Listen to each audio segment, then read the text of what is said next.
Чоң Алай районунда жүк ташуучу унаадагы контейнер жолдо бараткан портерди басып калган. Бул тууралуу өзгөчө кырдаалдар министрлигинин басма сөз кызматынан кабарлашты. Маалыматка ылайык, Ош Сары Таш Карамык унаа жолдорунун 66-чакырымында Volvo үлгүсүндөгү оор жүк ташуучу унаанын чиркегичиндеги контейнери карама каршы жолдо келе жаткан Hyundai Porter үлгүсүндөгү унаанын кабинасына түшүп кеткен. Кырсыктын кесепетинен 4 жана 6 жаштагы 2 бала жана 36 жаштагы эркек киши каза болуп, 29 жаштагы эркек киши жабыркаган деп айтылат маалыматта. Жерине 4 куткаруучу тартылып, жабыркаган жарандар тез жардам кызматына өткөрүлүп берилген.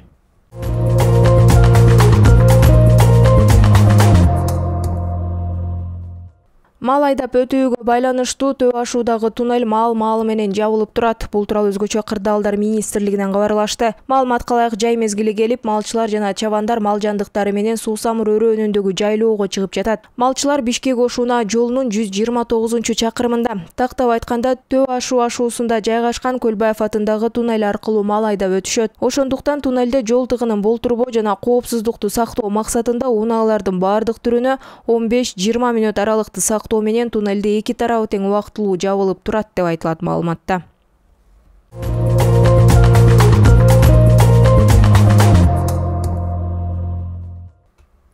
Түндүк-түштүк альтернативдүү жолунун Арал Казарман тилкесиндеги таш кулаган жерди айланып өткөн убактылуу жол салынды. Бул тууралуу транспорт жана коммуникация министрлигинен кабарлашты. Маалыматта айтылгандай, учурда жолдун кооптуу тилкелерине тосмо коюу маселелери талкууланып жатат жана жакында ал жерге адистер барышат. Жолдун бул тилкесине 25-майда таштар кулай баштаган жана учурда анын көлөмү болжол менен 10 000 тоннадан ашты. Аралдан Казарманга чейинки 100 чакырымдык тилке пайдаланууга былтыр ноябрда берилген.